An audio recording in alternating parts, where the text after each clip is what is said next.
날이 추워지기 시작하니 저희 친정엄마가 쓰러지셨던 그날이 떠오르네요. 그때도 이맘때처럼 낮은 덥고 밤엔 추웠거든요. 그때 엄마가 쓰러지시고 앞으로 평생 몸을 자유롭게 쓰지 못하실 수도 있다는 의사 말에 얼마나 울었는지요. 안 그래도 만신창이인 제 몸과 마음을 이기심으로 짓밟아버린 시어머니에게 크게 실망하고 상처받았던 계기가 되기도 했고요. 시간도 많이 지났고 시어머니도 꽤나 반성한 게 눈에 보이는데 이제는 마음 풀라고 하는 사람들도 있어요. 그런데 저는 좀처럼 제 시모께 살갑게 대하고 싶은 생각이 전혀 안 드는데 제가 너무한 건가요? 여러분의 생각이 궁금해서 글을 한번 써봅니다. 저희 친정엄마는 아주 건강했던 분입니다. 주말마다 교회 봉사도 다니시고 평일에는 친구 그리고 큰이모랑 운동도 여러 개 다니세요. 수영, 탁구, 마라톤 등 활동적인 분이십니다. 사실 원래는 집이 제일 편하셨던 분이세요. 평생 가정주부셨는데 친정아버지 돌아가시고 나서 홀로 되신 이후로 심각한 우울증에 시달리셨고 약도 2년인가 복용하셨습니다. 무기력증에 며칠간은 밥도 제대로 드시지 못하시고 누워만 계신 엄마를 보며 저희 남매는 또 한 번 초상을 치르게 될까봐 얼마나 눈물을 흘렸는지요. 그런 저희 모습이 불쌍하다 생각하셨는지 어머니는 자리를 훌훌 털어 일어나시고 그 다음부터 억지로라도 몸을 움직여 활동을 하셨어요. 물론 하루아침에 사람이 변할 수는 없고 이런저런 일도 많았지만 어쨌든 약 10년 전부터 엄마는 쭉 활동적으로 사셨습니다. 그런 엄마의 모습에 안심할 때쯤 저도 결혼을 하게 됐었죠. 시어머니는 처음부터 저를 마음에 안 들어 하셨어요. 홀어머니라서 제 남편이 장모님을 모시게 될까봐 엄청 걱정하셨는지 첫 인사자리랑 상견례에서 무례하게 물어보시더라고요. 나중에 나이 먹으면 어떻게 하실 거냐고. 저희 엄마는 웃으면서 지금도 언니랑 거의 같이 살다시피 하는데요. 그리고 애들이랑 같이 살고 싶은 생각은 없습니다. 우리 아들, 딸들이 성격들이 강해서 같이 살면 제가 피곤해요. 하시면서 농담 섞어 저희에게 기대지 않으시겠다는 의지를 밝히셨어요. 저는 그것도 너무 마음이 아프더라고요. 시가고 친정이고 간에 혼자 남으신 부모님께 도움의 손길이 필요하면 저는 자식으로서 당연히 돌봐드려야 한다는 입장입니다. 사정이 안 되면야 그때 가서 요양원을 알아보지만요. 시어머니는 저희 친정 엄마의 답변이 썩 성에 안 찬 듯 다들 그렇게는 말하더라고요. 근데 그건 나이 70, 80이 돼봐야 알겠죠. 라고 하시더군요. 그런 시어머니에게 저도 되묻고 싶었습니다. 어머님도 만약 혼자 되시고 나서 나이 70, 80이 되어도 자식이랑 살고 싶단 생각 안 들 자신 있으시냐고요. 그치만 저는 용기가 없는 며느리였고 당시 남편만 쥐잡듯이 잡아서 다시는 어머니가 그런 무례한 말씀 안 하시게 조치해달라고 으름장을 놓을 뿐이었습니다. 아무튼 과거에 그런 일이 있었고요. 친정엄마는 혼자 되신 분이라고 걱정도 안 들 정도로 스스로 모든 것을 배워나가고 또 진취적으로 살고 계셨습니다. 오히려 시어머니가 더 저희한테 기대셨고요. 시아버지가 외부 활동이 많으신 편인데 어머님을 거의 안 데려가세요. 두 분이 성격이 잘 안 맞아서 예전부터 거의 따로 국밥 마냥 사셨다고 하더군요. 그런데다 장남인 형님은 먼 지방에서 살고 계시고 차남인 제 남편은 그나마 차로 1시간 거리에 살아서 그런지 핸드폰 조금 안 돼도 저희를 호출하시고 집에 바퀴벌레가 나와도 저희한테 전화하시더라고요. 잡아달라고요. 저희가 1시간 거리 달려서 시댁에 바퀴벌레 잡으러 가야겠습니까? 게다가 저희는 맞벌이라 정말 눈코 뜰 새 없이 바쁜데요. 그래서 말도 안 되는 부탁은 몇 번 거절했더니 저더러 너 친정엄마한테는 간도 쓸개도 다 빼줄 것처럼 잘해드리지? 내가 시어머니라 그러니? 시자라 거리감 느끼는 거야? 하시더군요. 그래서 저도 열받아서 저희 친정어머니는 바퀴벌레가 나와도 당신께서 맨손으로 잡으시고 핸드폰 안 되면 가게로 가서 직원한테 물어보세요. 저한테 딱히 도움을 요청하신 적도 없거니와 어머님 저희가 매번 거절을 한 것도 아니잖아요. 주말에 가서 해드린대도요. 라고 했더니 며느리가 감히 시어머니 말에 바락바락 대든다며 한 달을 머리 싸매고 누우셨다더군요. 시금 전폐하셨다더니 정작 한 달 뒤에 만났을 때는 살이 쪄 계신 게 코미디더라고요. 아무튼 그렇게 시어머니는 시시때때로 저희 친정엄마를 경계하셨어요. 그 도가 진짜 지나치다 싶더라고요. 저희가 18평 신혼집에서 시작하다가 돈 많이 모아서 32평 신축 아파트 청약에 당첨되어 이사를 가게 되었어요. 그런데 시어머니가 극구 반대하시는 거예요. 애도 하나인데 굳이 방이 3개 있는 큰 집에 가야 할 필요가 있냐고요. 어이가 없더라고요. 애가 둘이 될 수도 있고 또 저희가 돈 모아서 집 늘려간다는데 솔직히 말해서 돈 한 푼 보태주신 것도 아니고 오히려 친정엄마가 가구 사라고 2천만 원 보태주셨어요. 그런 엄마도 가만히 계시는데 시어머니가 그렇게 반대를 하시더라고요. 그런데 친정엄마한테 2천만 원 받은 거 아시고는 더 노발대발 흥분은 가라앉히지 못하시더니 너희 엄마가 너네랑 같이 살려고 돈 대준 거 아니니? 라고 소리를 버럭 지르시더라고요. 그때 처음으로 시어머니가 저희 친정엄마를 너희 엄마라고 지칭했고 저는 그게 너무 무례하다 느껴져서 어머님, 저희 친정엄마는 꼬박꼬박 사부인, 안사돈이라고 호칭 제대로 해주시는데 어머님은 너희 엄마라고 하시면 어떡해요? 라고 했더니 그깟 호칭이 뭐가 그리 대수냐면서 화내시더군요. 그리고는 아무튼 간에 합가는 절대로 안 된다. 우리 아들 어른이랑 사는 거 아주 불편해해. 서로 배려해 가면서 살아야 부부지. 라고 하시길래 생각도 안 했는데 왜 그러시냐고 되려 따졌네요. 저희가 새 아파트로 이사 가고 나서도 방을 어떻게 꾸몄는지 엄청 궁금해 하시더군요. 저희가 안방은 패밀리 침대 넣어서 다 같이 자고 방 하나는 아이 방 하나는 운동기구랑 제 책상 하나 넣어놨다고 하니까 공간 활용을 왜 그렇게 했냐고 마음에 안 들어 하시더군요. 그게 복선일 줄은 꿈에도 몰랐네요. 그렇게 저희 집도 넓히고 부모님들도 건강하시고 저희 아이도 잘 크고 모든 일이 순조롭게 흘러간다고 생각했습니다. 하지만 불행은 어느 날 갑자기 온다고 하나요? 친정엄마가 쓰러지셨다는 소식을 듣고 그야말로 기절할 듯 엄마가 계신 병원으로 달려갔습니다. 급성 심근경색이었어요. 전조 증상도 없으셨다더군요. 그리고 쓰러지시면서 하필이면 옆에 보도블럭 모서리에 부딪히셔서는 피도 많이 흘리셨고 목뼈도 다치셨다고 했어요.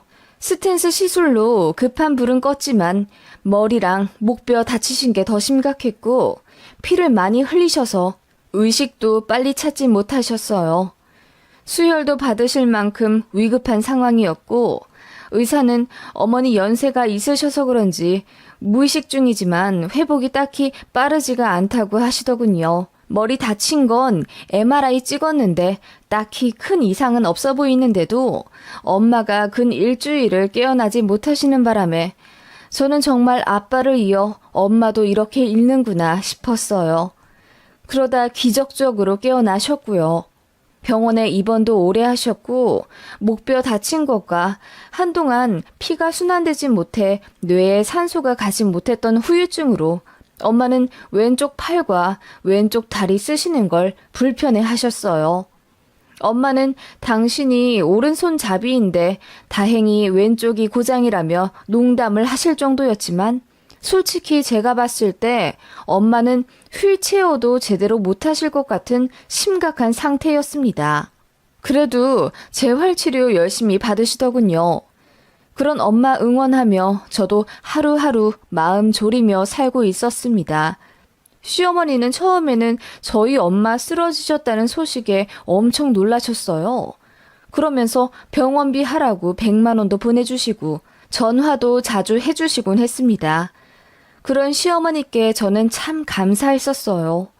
아무리 그래도 사부인이라 걱정을 해주시는구나 싶었고, 사람이 아플 때 어떻게 대하느냐에 따라 평생 인연 나뉜다더니 저도 어머님께 서운했던 것들이 그렇게 눈 녹듯 풀리는구나 싶을 정도로 감동받았습니다. 그런데 전화가 오면 올수록 이상하다 싶었어요.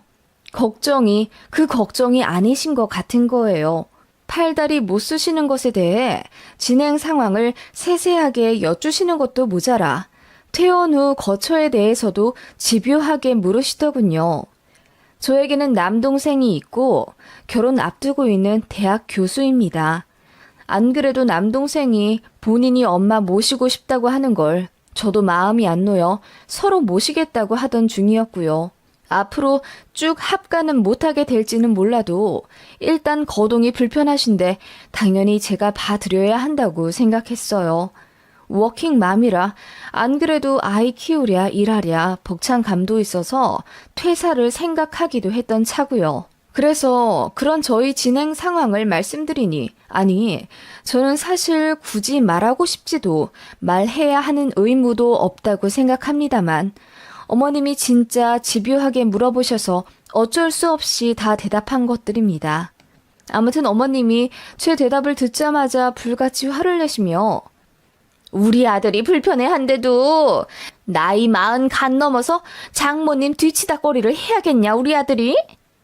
라고 하시더라고요. 그래서 제가 뒤치다꺼리라뇨. 그럼 저희 엄마 락앤락 뚜껑도 제대로 못 여시는데 굶어 죽으란 말씀이세요? 상태 좋아지실 때까지 자식이 좀 돌봐드려야죠. 그리고 제가 남편 시킬 것 같으세요? 제가 다 하겠죠. 라고 했더니 어쨌든 제 신경이 친정 엄마한테 가면 남편이랑 자식 돌보는 게 뒷전이 되고 그렇게 되면 본인 아들이 피해를 보니 절대로 합가를 하면 안 된다고 길길이 날뛰더군요. 그때 정말 정 떨어졌습니다. 어머님 본인도 나중에 어떻게 될지 모르는데 며느리 가슴에 이렇게 대못을 박아도 되는 겁니까? 황당하더라고요. 엄마는 대학 병원에서 다른 병원으로 전원 가셨고 거기서 재활치료 집중적으로 받으려고 입원하신 상황이었어요. 다행히 그 병원이 저희 집이랑 고속도로 잘 달리면 40분 정도 되는 거리라 제가 일주일에 2번 가서 엄마를 보살펴 드렸습니다. 나머지는 남동생이 휴가 썼고 너무 고맙게도 남동생 결혼할 사람, 그러니까 지금의 저희 올케가 수고해 주더라고요. 그렇게 저희끼리 으쌰으쌰하며 엄마 회복을 돕는 동안 어머님은 제가 혹시라도 엄마를 모실까봐 눈에 불을 켜고 감시하더군요. 정말 다행히도 엄마는 회복에 탄력이 붙어 곧잘 걸어 다니게 되셨고 목발도 조금 더 간소화된 것으로 바꾸셨어요. 산책도 하셨고 편의점에서 물건도 사시더라고요. 그렇게 나아지는 게 눈에 보일 때쯤 퇴원을 생각하게 되었고 저희는 가족 회의를 통해 제가 한 달 정도, 남동생이 그 이후 한 달, 그 다음은 큰 이모네에 가시는 걸로 합의를 봤습니다. 시어머니도 그걸 알게 되셨어요. 그랬더니 남편한테 카톡해서는 정말 편하냐고, 사위가 장모님 모시면 얼마나 골치 아픈 일인지 아냐며 그냥 처남한테 한 달에 돈 얼마 주면서 아예 넘겨버리라고 말한 메시지를 보게 됐어요. 저희 엄마가 무슨 짐짝도 아니고 너무 하더라고요. 다행히 남편이 그 말에 불같이 화를 내며 장모님이 본인에게 얼마나 잘해주시는데 그런 소리를 하냐고 했다네요. 그런데 퇴원 일주일 앞둔 어느 날 대뜸 어머님이 전화하셔서는 1톤 트럭으로 짐 좀 보냈다고 받아서 올리라고 하시더군요. 제가 너무 놀라서 무슨 짐을 1톤 트럭 가득 차게 보내시냐고 했더니 응, 시댁에 놓을 자리가 없어서 너희 집에 좀 놔두려고. 너희 작은 방 하나 남는 거 있지 않니? 거기다가 좀 놔둬라. 내가 언제 시간 맞으면 찾아갈란다. 하시더군요. 보니까 용달로 어머님 낡은 화장대, 자개 옷장, 옛날식 커다란 미싱기 같은 걸 바리바리 보내시더라고요. 심지어 거미줄이 막 쳐져 있는 골동품 같은 거요. 이걸 왜 안 버리고 저희 집에 놔두시냐 하니 버리긴 아까운데 시댁엔 자리가 없어서 거기 잠깐 두는 거라며 어차피 방 하나 남는데 거기다 두면 되지 않느냐고 버럭 화를 내시더군요. 일단 용달은 내려야 하니 어머님 말씀대로 작은 방에 넣어놓긴 했는데 발도 들이지 못할 정도로 꽉 차더라고요. 제가 너무 열받아서 시어머니께 곧 엄마 모셔야 할 방에 어머님 물건 가득 넣어놓으라 하시면 저더러 어쩌라는 말씀이세요? 라고 했더니 바로 끊으시더군요. 어이가 없어서 그거 사진 찍어 남편에게 전송하고 그대로 용달 다시 불러 시댁에 보냈어요. 시모한테 계속 전화 오는 거 다 거절했고요. 저도 시모한테 며느리 노릇 하기 싫더라고요, 이제. 남편한테 엄마 일로 미안한 마음은 있었지만 남편도 자기 엄마가 너무한 거 아니까 저한테 꼼짝 못했고요. 그러다가 대박 사건이 터졌죠. 큰 이모님께 전화가 왔어요. 네 엄마한테 네 시어머니가 전화를 했다더라?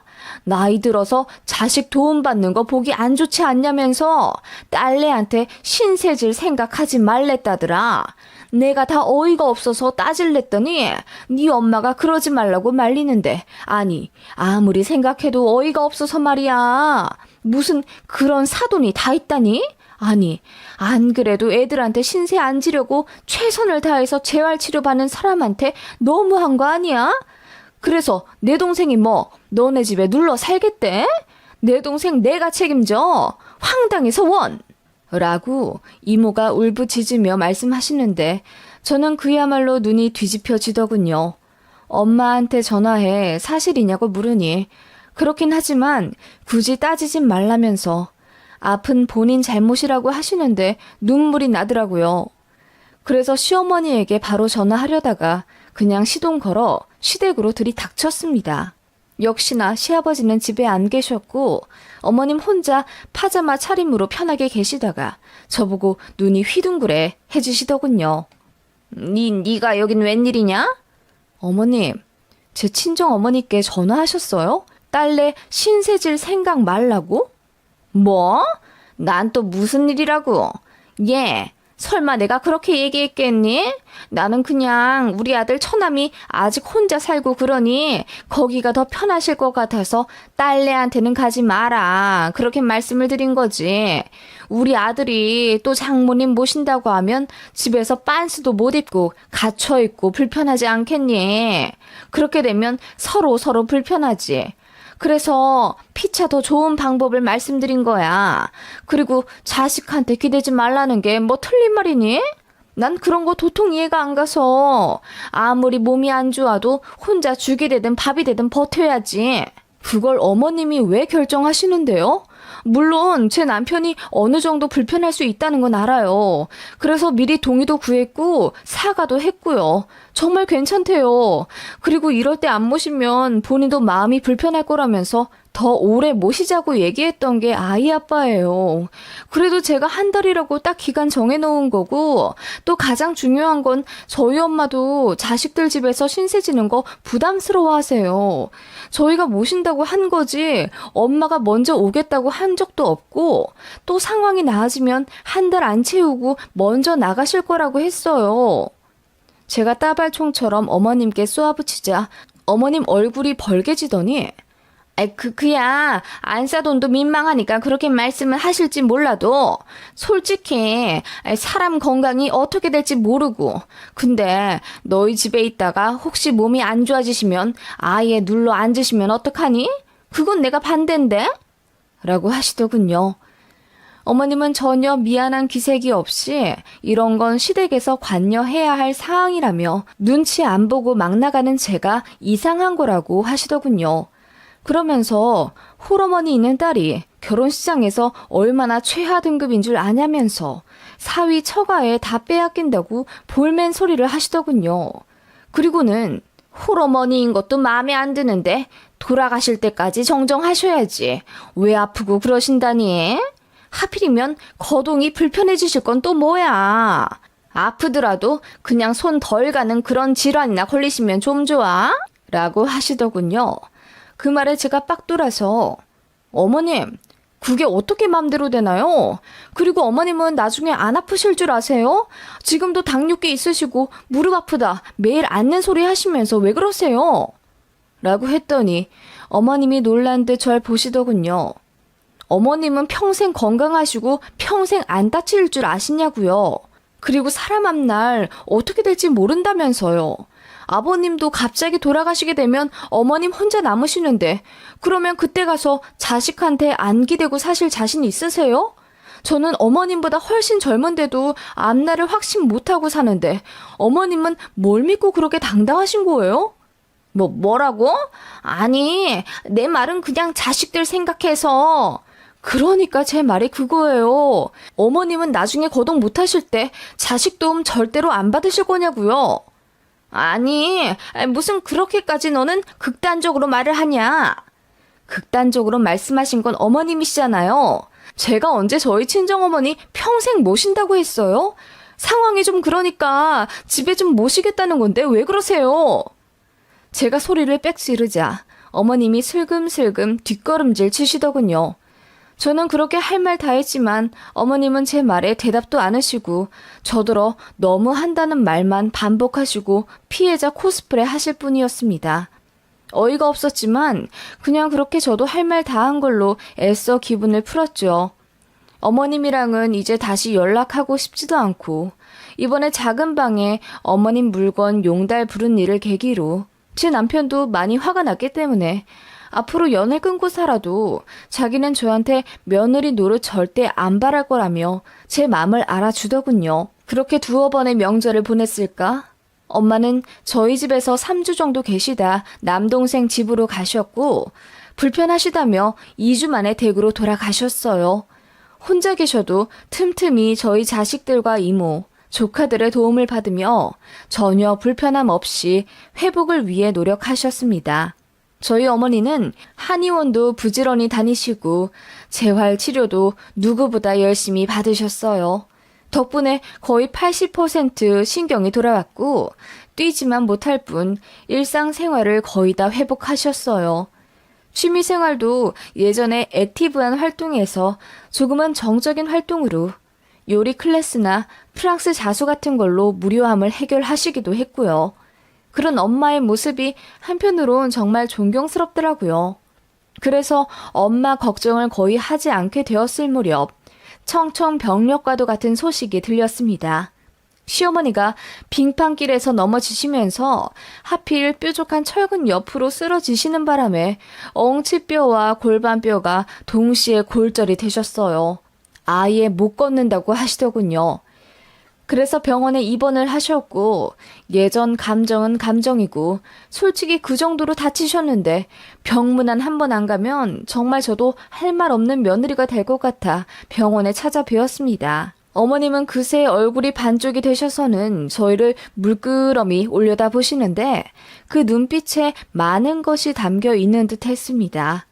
형님네가 계시지만 아랫지방에 살고 계셔서 간병은 아예 말조차 안 나온 상태이고 아버님 혼자 어머님을 돌보시게 되었는데 너무 부담스러워 하시더라고요. 아버님은 어머님께 평생 밥상만 받아보신 분이지 밥 먹고 나서 치우지도 않으실 뿐더러 물도 제 손으로 잘 안 떠다 드시는 분이에요. 누가 옆에 있으면 꼭 시키려 하시지. 제 손으로는 빨래도 한 번 해본 적 없는 분이라 간병인을 절실히 바라시더군요. 어머님 화장실만 간신히 도와드릴 뿐 밥 먹는 것도 떠 먹여주기 싫다고 간호사를 시키려고 해서 병동에서 혼이 나셨다네요. 그뿐만 아니라 양치나 세수 같은 것도 잘 안 도와드리셨고요. 그래서인지 어머님이랑 병원에 있는 그 짧은 3일 동안 계속 싸우셨댔고 몸이 아픈 것보다는 스트레스 때문에 어머님이 더 힘들다 하시더군요. 그렇다고 간병인을 구하지도 않으셨어요. 어머님이나 아버님이나 엄청 짠돌이라서요. 돈 아깝다고 생각을 하시거든요. 그래서 저희가 간병인을 구해드리고 비용도 되겠다 하시니 어머님이 갑자기 펑펑 우시며 서운하다 하시더라고요. 왜 집에 모시고 갈 생각을 안 하고 대뜸 병원에 자기 혼자 두고 갈 생각을 하냐면서요. 그러면서 네 친정엄마는 그렇게 애틋하게 여기면서 집에 어떻게든 모시려고 안간힘을 쓰더니 내가 아프니까 왜 거들떠도 안 보니? 네가 그러고도 며느리라고 할 수 있어? 암만 며느리라도 너도 내 자식이지. 네가 그랬잖니. 부모가 아프면 자식이 돌봐드려야 한다고. 그래놓고 나는 간병인만 달랑 붙여놓는다고? 정말 서운하다. 하시면서 막 우시는 거예요. 남편은 옆에서 한숨을 팍 쉬며 와이프 이제 일 다시 시작해서 바쁘기도 하고 저번에 장모님 일로 서로 기분도 상한 상황인데 우리 집에 오려고 하면 내 체면이 뭐가 되겠어. 그러게 그때 말이라도 좀 잘하시지. 라고 제가 할 말을 대신 해주더라고요. 저는 어머님 편찮으신 상황에 대놓고 꼬시다 이런 말 하기가 솔직히 좀 그렇더라고요. 게다가 병원이기도 했고요. 그랬더니 어머님이 대성통곡을 하시며 자식 키워봤자 다 소용없다 울고불고 하시더군요. 그러면서 저한테 계속 안 하던 문자를 보내시더라고요.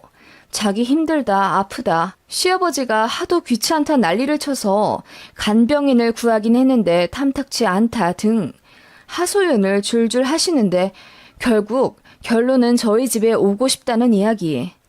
솔직히 말하면 어머님 다 나을 때까지 모시는 거 예전 같았으면 절대 싫지 않았을 거예요. 그런데 저희 친정 엄마한테 그렇게 대한 거 알면서 누가 냉큼 모시나요? 그건 바보 아니에요? 제가 그때 시어머니 망언 때문에 얼마나 스트레스를 받고 마음의 상처를 받았었는데요. 시어머니 다치신 얘기를 저희 친정 엄마도 알게 되셨어요.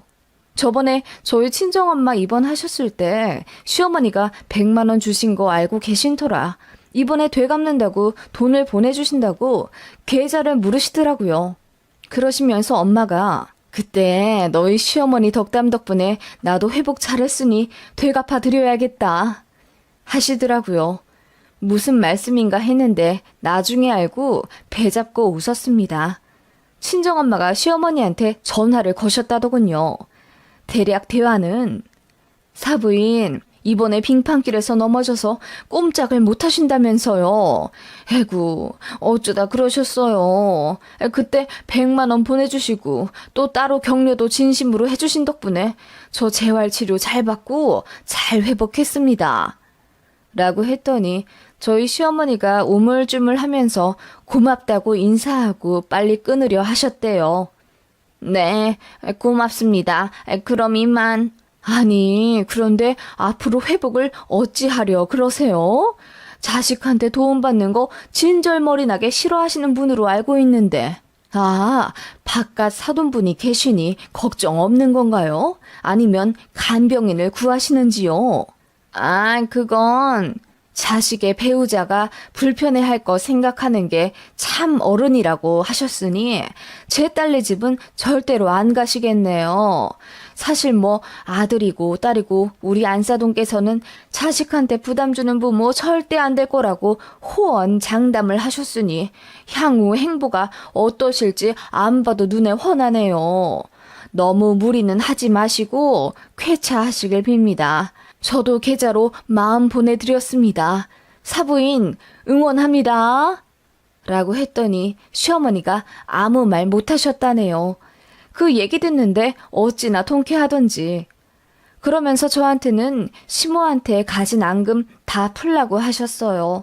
엄마가 대신 복수했으니 저는 더 모진 말 할 필요도 없고 시모를 너무 미워하지 말라고 하셨어요. 미워하는 것도 에너지가 필요한 거라고 하시면서요. 저희 엄마도 아닌 척해도 사실 상처를 많이 받으셨을 거예요.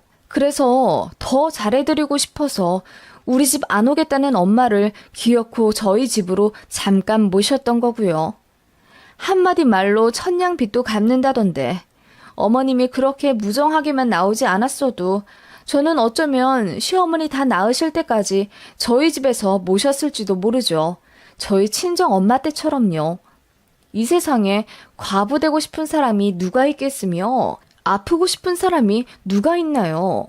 사람 앞날은 그 누구도 모르는 건데 경솔함은 돌고 돌아 결국 나 자신을 공격한다는 걸 시어머니는 뼈저리게 아셨을 겁니다. 시모는 저희 엄마랑 통화하신 이후로 저한테 다시는 연락하지 않으셨고 얘기 듣자 하니 병원에서 일주일 정도 간병인 구해서 입원해 계시다가 퇴원을 하셨다더군요. 저희 집에 너무 오고 싶어 하셨는데 어머님의 구업으로 결국 이도 저도 못하고 혼자 끙끙 앓게 되셨다더군요. 그 이후로 1년에 서너 번 정도 만나 뵙고 있는데 어머님이 저한테 엄청 말 조심하시는 게 눈에 다 보일 정도예요.